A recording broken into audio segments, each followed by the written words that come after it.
네, 오늘 말씀 제목은 베델의 하나님입니다. 베델의 하나님. 자, 오늘 1절 말씀에 이삭이 야곱을 축복하는 장면으로 시작을 합니다. 그렇죠? 이삭의 인생은 굉장히 성경이 짧게 다루고 있어요. 그리고 어느새 그냥 쑥 지나가듯이 야곱의 인생으로 넘어와 버렸습니다. 그래서 이삭이 야곱을 축복하는데 그냥 축복하는 것으로 끝나면 되는데 뭔가 그 축복 끝에 사족 같은 것을 붙입니다. 1절 말씀에 보면은 이삭이 야곱을 불러 그에게 축복하고 거기서 끝나야 되는데 또 당부하여 이르되 너는 가나안 사람의 딸들 중에서 아내를 맞이하지 말고라는 것을 이렇게 당부하고 있습니다. 여러분 무엇 때문에 이렇게 이삭이 야곱을 붙잡고 이런 사족을 붙일까요? 지금 상황이 굉장히 긴박하거든요. 자칫하면은 야곱이 형 에서에게 죽임을 당할 상황 가운데 있는 것이죠. 그래서 야곱이 빨리 도망가야 돼요. 야반도주하듯이 도망가야 되는데 그 상황 속에 굳이 이렇게 붙잡고 있단 말이죠. 예, 그럴 만한 이유가 있습니다. 우리가 읽었던 지난 어제 읽었던 26장 끝부분에 보면은 이렇게 기록을 해요. 26장 34절 35절에 보면 에서가 40세에 헷 족속 부에리의 딸 유딕과 헷 족속 엘론의 딸 바스맛을 아내로 맞이하였더니 그들이 이삭과 리브가의 마음에 근심이 되었더라. 예.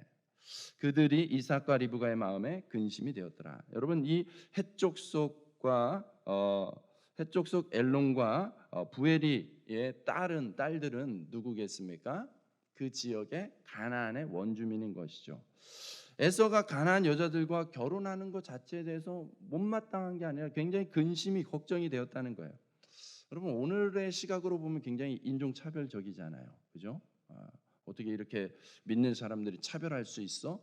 이렇게 느껴질 수 있죠.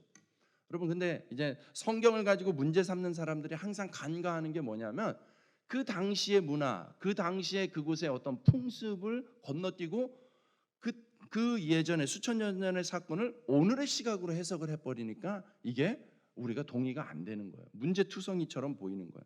여러분 그러나 그 당시의 문화와 관점을 하나님이 무시하지 않습니다. 그대로 존중하면서 그 상황 가운데서 역사하시는 거예요. 그러므로 우리가 성경을 바르게 이해하려면 가급적이면 그런 것들을 같이 병행해서 보시면서 봐야 되는 거예요. 여러분 이들이 추구했던 결혼의 풍습은 오히려 같은 집안끼리의 결혼이었어요. 그러니까 같은 집안끼리 결혼하면은 요즘 같은 때는 또 유전학적으로도 문제가 되잖아요. 미개하게 여겨질 수 있어요. 여러분 그런 것이 아니에요. 오늘 성경이 이야기하고 있는 이들의 어떤 결혼 풍습, 결혼관에는 중요한 기준이 있습니다. 무엇이냐면 가나안 여자와 결혼을 한다는 것은 그 여인의 문화와 전통을 받아들이는 거예요. 예. 그러니까 이 가나안 여자 그냥 홀 몸만 오는 것이 아니라 그가 가지고 있는 문화와 전통을 가지고 들어오는 것이 되는 거예요. 그러니까 여러분 가나안은 어떤 땅이에요? 하나님을 섬기는 땅이 아닌 것이죠. 이방 민족들인 것이죠. 그러므로 그 여인이 이 에서와 결혼하면서 이 믿음의 가문에 아브라함부터 시작된 이 믿음의 가문에 그만 다른 신앙을 가지고 들어오게 된 것이에요. 그런 차원에서의 근심을 이야기하는 것입니다.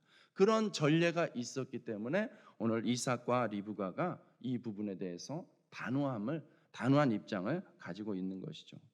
여러분 야곱과 에서 늘 그죠? 이 형제 간의 관계가 오늘날에도 여러분 형제끼리 친하게 지내는 게 마땅한 집안도 있지만 또 그렇지 않은 집안도 있어요. 쉽지가 않다라는 거예요. 형제이기 때문에 당연히 친할 것 같지만 대표적인 게 성경에서 보여지는 인물이 야곱과 에서의 관계죠. 근데 야곱과 에서의 관계를 보면 인간적으로 보면은 여러분 에서가 참 뭔가 불쌍하고 억울하게 느껴지지 않습니까? 예. 그냥 에서를 보면은 뭔가 동정심이 생겨요. 짠해요. 예. 여러분 분명히 에서가 먼저 태어났잖아요. 장남이란 말이에요. 장남인데도 불구하고 그는 마땅히 받아야 될 장자의 축복을 받지 못합니다. 그리고 오늘 말씀에서도 보면은 뭔가 결혼 생활도 부모의 인정을 받지 못하고 있는 것처럼 보여요. 예. 우리가 인간적으로는 그렇게 보일 수 있지만 여러분 이게 성경의 말씀이에요. 그러므로 영적인 어떤 관점을 가지고 보셔야 돼요. 여러분 에서에게 어떤 문제가 있었기에 성경은 그것이 문제다라고 지적을 하면서 에서의 인생이 그리 축복스럽지 못하다고 표현을 하고 있는 걸까요? 첫 번째, 에서는 그 신앙의 순결을 가볍게 여겼다는 거예요. 앞서 다루었듯이 이 결혼에 대한 입장이 너무나 가볍게 그냥 눈에 보이는 대로 그 동네에 있으니까 그 처자가 예쁘니까 그렇게 결혼을 한 거예요. 그래서 성경을 보면은 에서에 대해서 오늘 우리가 쭉 읽은 이 공동체 성경 읽기 그 본문 안에도 보면 에서에 대해서 행동의 특징이 있습니다. 에서가 본즉, 에서가 본즉. 항상 에서는 그렇게 합니다. 눈에 보이는 대로 행동하는 거예요. 감각적으로만 살려고 하는 거예요. 감각적으로, 감정적으로, 충동적으로만 살아서는 여러분 올바른 판단을 할 수가 없는 것이죠. 하나님은 우리를 그렇게 동물과 같이 본능적으로 만들지 않으셨어요. 우리에게 충분히 그것을 뛰어넘는 영적인 기능을 할 수 있는 선물을 주셨다는 거예요. 에서의 안타까움은 그런 거예요. 여러분, 그래서 어떻게 합니까? 여러분, 아버지 이삭, 야곱과 에서의 아버지 이삭은 어떤 식으로 결혼을 했냐라는 것이죠. 할아버지 아브라함이 신신당부를 하죠. 그래서 굳이 저 멀리 하란까지 종을 보내어서 아내 리브가를 얻어오게 하시죠. 왜 그런 수고를 하겠습니까?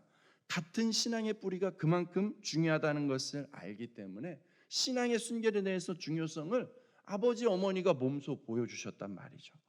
그런데 그것을 보고 마땅히 배우고 자라야 될 에서가 마지가 그렇게 하지 않는 거예요. 신앙의 순결을 가볍게 여기고 에서는 이방 문화 우상 숭배를 그냥 타협하듯이 받아들인 것이죠.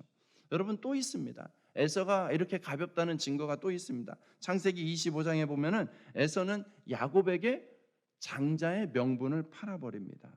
배고파 뭐 이렇게 사냥을 갔다 왔는데 되게 배고픈 거예요. 근데 마침 야곱이 거기서 솔솔 냄새를 풍기고 있는 거죠. 그러니까 기가 막힌 거예요. 순간적으로 못 참잖아요.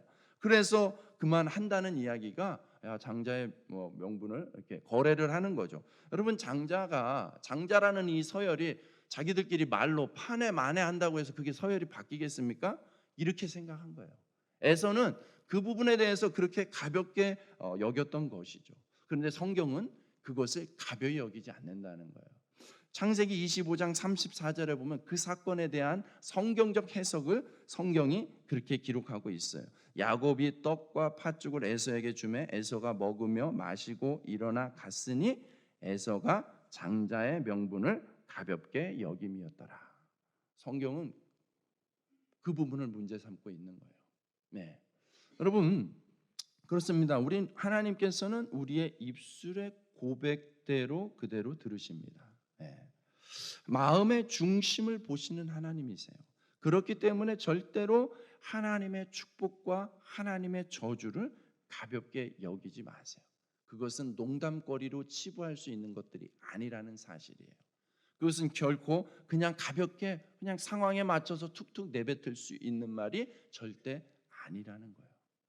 그러므로 여러분, 주일 말씀을 연장해서 적용한다면 자녀들에게 아무리 화가 나도 이 지옥과 멀어질 놈아 해야지 갈 놈아 이렇게 하면은 곤란하다는 거죠.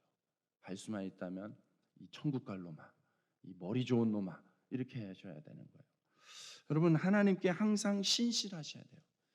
그러한 자세가 곧 하나님을 향한 신실함으로 나타나는 거예요. 우리의 축복과 저주가 하나님 손에 달려 있는 거예요. 그걸 늘 인정하면서 그렇게 고백하면서 살아가는 것이죠. 하나님 손에 달려 있기 때문에 하나님께 구하고 가볍게 여기지 마세요. 그래서 어제 본문 또 눈에 띄는 본문이 있죠. 이삭이 100배의 축복을 받았더라. 여러분, 우리가 이 말씀 구절을 이런 것들을 읽을 때에 아멘 하나님, 잠깐 읽는 속도를 멈추고요. 그 자리에서 그렇게 한번 고백하시는 거예요. 하나님, 어떻게 이삭은 이렇게 100배의 축복을 받나요? 제 인생도 이렇게 축복받기를 원합니다. 그렇게 사모해야지 하나님이 주시는 것이지 원하지도 않는데 하나님 주실 수가 없어요. 여러분, 요한계시록에 보면은 예수님의 모습이 어떤 모습입니까? 우리 마음의 문 앞에서 두드리고 기다리고 계세요. 마음의 문을 우리가 열 때까지. 하나님은 그렇게 우리에게 인격적으로 대하시는 분이세요. 그러므로 여러분, 우리가 하나님 앞에 어떤 체면치레를 할 것이 아니라 정말 필요한 것들을 정말 간절히 구해야 돼요. 근데 여러분, 또 이렇게 이야기한다고 해서 또 오해하지 마시기 바랍니다. 아무것도 안 하고 가만히 있으면서 공부도 안 하고 시험 잘 보게 해주세요. 뭐 일도 안 하면서 돈 잘 벌게 해주세요. 운동도 안 하면서 건강하게 해주세요. 이렇게 하라는 것이 아니에요. 하나님이 좀 전에 말씀드렸죠. 인격적인 하나님이시기 때문에 하나님께서 우리가 그냥 막 원한다고 해서 하나님이 우리의 종이 되어지는 게 아니에요. 하나님을 우리가 하나님으로 대할 수 있어야 돼요. 여러분, 공부하는 건 기본이죠. 공부를 하면서 시험 성적이 잘 나오기를 기도해야 되는 거예요. 여러분, 일하는 거 기본이에요. 일도 안 하면서 어떻게 경제적인 어떤 수익을 얻으려고 합니까? 일하면서 여러분 그 수익이 나기를 원해야 되는 것이죠. 자기관리 운동이 기본이죠. 자기관리 운동을 하면서 성실히 하면서 건강하기를 구하라는 거예요. 내가 할 수 있는 일에 성실하셔야죠. 내가 할 수 있는 일에 최선을 다해야죠. 그럼에도 하나님이 도우시지 않으면, 하나님이 축복하지 않으면 안 된다는 자세와 믿음을 가지라는 것입니다. 예. 여러분, 우리가 할 수 있는 것들을 하나님이 이미 제공해 주셨는데 그걸 최대한 쓰면서 하나님께 구해야 되는 거예요. 아니, 공부 그렇게 열심히 하면은 알아서 성적 잘 나오는 거 아닙니까? 그렇지 않아요. 밤새 공부해도 성적 안 나올 때가 있어요. 안 나올 수 있어요. 원하는 진학이 안 될 수도 있어요. 취업의 문이 안 열릴 수도 있어요. 열심히 안 해서가 아니라는 거예요. 그러므로 여러분, 우리가 모든 것에 하나님의 도우심을, 하나님의 은혜를 구하는 자세로 살아가는 것이 너무너무 중요하다는 거예요. 네. 여러분, 또 이삭의 자세를 보십시오. 이삭의 자세는 하나님의 축복을 결코 가볍게 여기지 않아요. 그래서 본인의 때뿐만 아니라 아들 야곱에게도 그대로 전해주고 있어요. 여러분, 이삭이 받았던 기억나는 축복은 아브라함에게 하나님께서 하셨던 그 축복의 말씀, 그것을 절대 잊지 않고 기억한다라는 것은 여러분 한 번 듣고 그렇게 기억하는 게 아니죠. 수없이 되뇌었던 거예요. 수없이 그는 고백하고 수없이 사모하면서 기도했다는 거예요. 그렇기 때문에 거의 그대로 똑같이 아브라함에게 주셨던 약속의 말씀, 그 축복의 말씀을 이삭도 그대로 하고 있고 그것을 또 야곱에게 전수해주고 있는 모습을 오늘 3절 4절 말씀에서 우리가 찾아볼 수가 있습니다. 이삭이 그렇게 야곱을 향해서 축복하죠. 전능하신 하나님이 네게 복을 주시어 네가 생육하고 번성하게 하여 네가 여러 족속을 이루게 하시고 아브라함에게 허락하신 복을 네게 주시되 너와 함께 내 자손에게도 주사 하나님이 아브라함에게 주신 땅 곧 네가 거류하는 땅을 네가 차지하게 하시기를 원하노라. 아멘. 아브라함에게 하셨던 언약의 말씀을 여러분 이삭이 얼마나 되뇌었으면 그대로 하고 있습니까? 여러분, 축복에 대한 우리의 자세가 이와 같아야 된다라는 것이죠. 사모함이 있어야 되고 간절함이 있어야 되고 하나님을 전적으로 신뢰함이 있어야 되는 것이죠. 이 고백의 내용을 보십시오.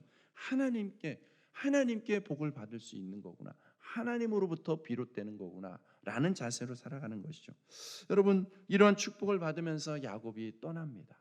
브엘세바를 떠나서 하란으로 갑니다. 브엘세바와 하란은 아까 지도상에서 보았듯이 결코 가까운 거리가 아니죠. 대략 거리상으로 치면 한 800-900km 되는 거예요. 그러니까는 여러분 서울과 부산을 왕복하는 거리가 되는 것이죠. 사람이 하루에 뭐 20km, 30km 걸을 수 있겠죠? 20km를 기준으로 치자면 여러분 무려 45일 정도의 시간이 소요가 되는 것이죠. 여러분, 야곱은 잘 알듯이 엄마의 편애를 받은 사람이에요. 엄마가 이렇게 막 챙겨줬던 사람이에요. 그러니까는 외적으로 결코 강한 사람이 아니었던 것이에요. 그런데 여러분 어떻습니까? 지금 야곱이 난생 처음 부모의 곁을 떠납니다. 즐겁게 배낭여행하는 게 아니에요. 무슨 성지순례 가는 게 아니에요. 형님의 복수를 피해서 도망을 치고 있습니다. 생사를 건 도망을 치고 있는 것이죠. 여러분 얼마나 외롭고 두려운 여정입니까? 브엘세바에서 나흘 길쯤 가니까는 베델이라는 곳에 도착하게 되더라는 거예요. 여러분 그곳에서 야곱이 어떻게 하고 있습니까? 얼마나 지쳐 있으면, 얼마나 정신없이 도망쳐서 지쳐 있으면은 여러분 낮에는 덥고 밤에는 추운 그 광야의 환경 속에서 돌베개를 베고 깊은 잠에 빠지는 야곱의 모습을 봅니다.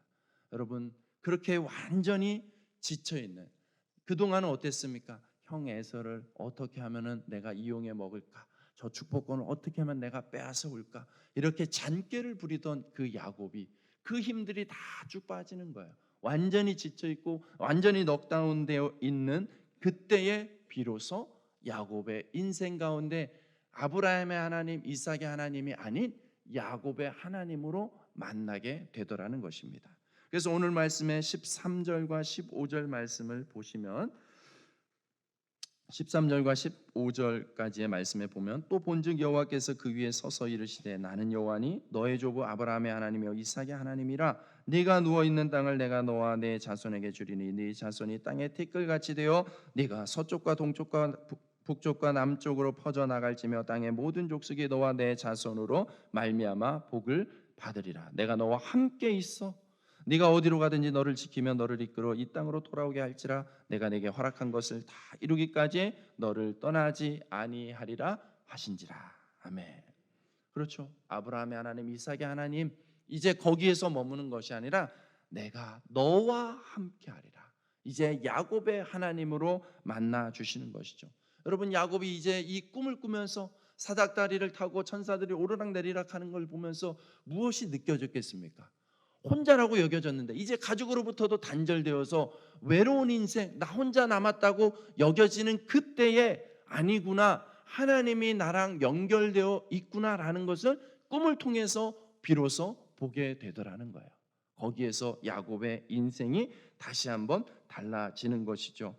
하나님께서 이렇게 야곱처럼 힘이 빠졌을 때 찾아온다라는 사실을 또 우리가 기억해야 됩니다. 여러분, 때로 하나님은 우리가 너무 힘주고 있으면 하나님은 우리에게 찾아오기가 어렵습니다. 여러분, 야곱처럼 우리의 힘이 완전히 빠져 있을 때, 우리가 우리 힘으로 버티기 있을 때는 하나님을 만나기 어렵지만은 내 고집이 있고 내 주장이 있기 때문에 하나님의 음성이, 하나님의 모습이 보이지 않는 거예요. 그런데 그런 것들이 다 내려지고 빠졌을 때에 비로소 하나님의 일하심이, 나랑 연결되어 있는 나를 보호하시는 하나님이 비로소 보일 수 있다라는 거예요. 여러분, 어떤 투병 중인 권사님이 그랬습니다. 목사님, 이제 보입니다. 오랜 시간 투병하고 있는 가운데 완전히 지쳐 있는 가운데, 인간적으로 너무나 지쳐 있는 가운데 있어요. 그런데 그 권사님이 그렇게 이야기하는 거예요. 목사님, 이제 보입니다. 모든 것이 은혜였습니다. 이렇게 아프고 보니까 감사하지 않은 게 하나도 없네요. 일주일 내내 아파서 꼼짝도 못하는데 이렇게 교회 오는 것만으로도 너무나 감사하고 저 하늘의 구름만 봐도 너무 감사해요. 진짜 감사해요. 이게 왜 이제 보일까요? 라고 고백을 하더라는 것이에요. 여러분, 우리의 힘이 빠졌을 때 비로소 보이는 것이 있습니다. 그렇다면 여러분, 억지로 힘이 빠질 때까지 버티시겠습니까? 아니면 먼저 스스로 힘을 빼고 하나님의 말씀을 들으시겠습니까? 지혜롭게 살아갈 수 있기를 축복합니다. 할 수만 있다면 하나님 앞에서는 고집 부리지 마세요. 하나님 앞에서는 버티려고 하지 마세요. 하나님 앞에서는 내 자존심 기꺼이 내려놓을 수 있기 바랍니다. 그때 비로소 하나님과 연결되어지고 하나님의 돌보심을 보게 될 것입니다. 이게 바로 베델의 하나님이에요. 야곱이 베델에서 경험한 하나님이에요. 우리가 힘이 다 빠졌을 때 비로소 만났던 하나님. 여러분, 우리가 완전히 지쳐 있을 때, 두려움과 절망에 빠져 있을 때 나타나셔서 하나님은 뭐라고 하십니까? 위로하십니다.